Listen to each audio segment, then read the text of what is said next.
Assalamualaikum warahmatullahi wabarakatuh. Warahmatullahi wabarakatuh. Yang terhormat kepada Ibu dosen, Ibu dan Informasi Manajemen, Ibu Salik Vini Maris STPMN, dan kepada teman-teman saya yang telah hadir di presentasi kali ini. Kami dari MN23M akan mempresentasikan mengenai mengelola sumber data transaksi dan media sosial pada Kedai Rindu, analisis dan rekomendasi untuk pengembalian keputusan. Di sini saya tidak sendiri, saya bersama rekan saya, ada Ripa Fitria, Alipa Aulia, dan saya sendiri ada Sanika Devita Aprilia. Baik, tanpa memperpanjang waktu, saya akan mulai presentasi yang akan dibacakan oleh saya sendiri. Deskripsi kasus. Perusahaan retail ingin menganalisis data pelanggan dari dua sumber utama. Yang pertama, data transaksi harian. Lalu ada terstruktur jumlah sedang, contohnya ID transaksi, tanggal produk, dan jumlah beli. Yang kedua, komentar media sosial, tidak berstruktur, jumlah besar, contohnya komentar pelanggan di Twitter, Instagram. Lalu slide selanjutnya ada contoh. Ini adalah contoh data transaksi di mana informasi seperti ID transaksi, tanggal, nama pelanggan, produk, jumlah pembelian, hingga harga catat secara rapi. Format seperti ini memungkinkan kita untuk melakukan analisis penjualan dengan mudah. Materi selanjutnya akan dibacakan oleh rekan saya, Ripa Fitria. Kepadanya saya persilahkan. Berikut adalah tabel contoh data media sosial. Sementara itu, ini adalah dari media sosial sendiri, seperti komentar pelanggan yang lebih bebas, tidak terstruktur, dan sering kami gunakan bahasa formal atau emoji. Tetapi data ini sangat penting untuk mengungkap sistemen atau opini mereka terhadap produk kita. Lalu di sini ada karakteristik sumber data. Data transaksi sangat struktur, mudah di query, dan cocok untuk dianalisis kuantitatif seperti tren penjualan, atau sebaliknya, data media sosial tidak struktur, sangat bervariasi, dan lebih cocok untuk menganalisis kualitatif seperti sistemen atau persepsi pelanggan. Lalu di sini ada perbandingan DBMS dan Hadop. Seperti dilihat di sini,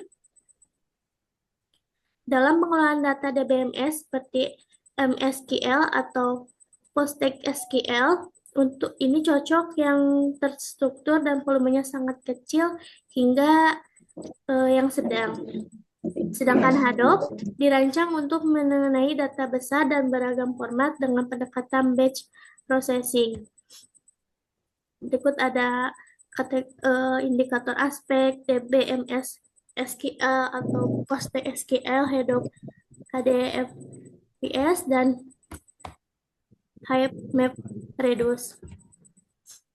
Dan kategorinya ada struktur data yang struktur, dari Hadoop tidak bersemi atau terstruktur, lalu volume di sini ada aspek volume data yang dari DBS kecil hingga sedang, dari Hadoop sendiri besar atau big data, sedangkan dari kecepatan aksesnya untuk DBMS cepat untuk di query ringan, sedangkan Hadoop lambat untuk di query kecil atau cocok batch.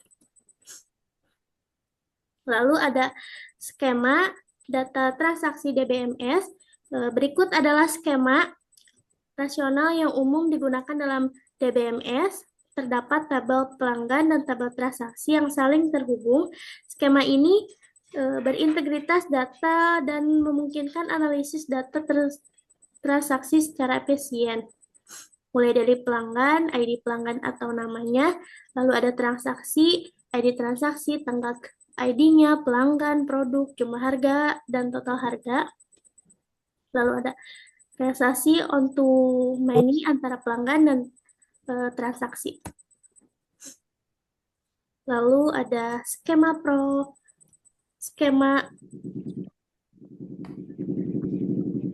Promresan atau media sosial Hedop. Untuk mendata media sosial, kita menggunakan pendekatan ETL dengan Hedop dimulai dari pengumpulan data via API, lalu disimpan di HDFS, kemudian diproses menggunakan MapReduce atau Hive untuk mengekstrak informasi, melakukan analisis sentimen. Di sini terdapat alur Hadoop, yaitu yang pertama ada koleksi data seperti API, Twitter, IG, lalu ada penyimpanan di HDFS, format JSON, dan TXT. Tiga, ada prosesan MapReduce atau Hive, yang terdiri dari ekstrak tanggal, user komentar, analisis sentimen. Yang keempat ada output, seperti sentimen positif atau negatif, dan kata kunci populer. Lalu ada Baik, terima kasih kepada Ripa yang telah menyampaikan materi. Materi selanjutnya akan dibacakan oleh Alifa Aulia. Kepadanya. Baik, terima kasih atas kesempatannya. Izin melanjutkan, yaitu saya akan menjelaskan pendekatan integrasi data. Pendekatan terbaik adalah arsitektur Hadoop, di mana data transaksi disimpan di DBMS dan data media sosial diproses di Hadoop. Hasil keduanya dapat digabungkan ke dalam satu dashboard manajerial yang memberikan pandangan menyeluruh. Kemudian, kapan seharusnya kita menggunakan DBMS? Gunakan DBMS ketika data kita terstruktur dan volumenya sedang, serta saat kita membutuhkan akses cepat dan konsistensi tinggi. Contohnya sistem POC, laporan keuangan, atau CRM. Kemudian soal selanjutnya, kapan menggunakan Hadoop? Sebaliknya, Hadoop untuk data besar dan beragam format seperti log, komentar di media sosial, atau data IoT, Hadoop sangat cocok untuk proses batch dan analisis mendalam. Selanjutnya, alasan pemilihan teknologi.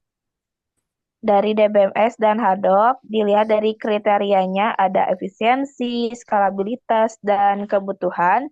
Dari tabel di atas menunjukkan bahwa DBMS lebih efisien untuk data kecil dengan skabilitas vertikal dan cocok untuk kebutuhan operasional. Hadoop lebih efisien untuk data besar dengan skabilitas horizontal dan cocok untuk kebutuhan analisis strategis. Terakhir, ada diagram alur pengolahan data antara DBMS dan Hadoop dengan tujuan keputusan manajerial. Dilihat dari alur tersebut, bahwa diagram ini menunjukkan bagaimana kedua data dikelola. Data transaksi masuk ke DBMS dan media sosial ke Hadoop.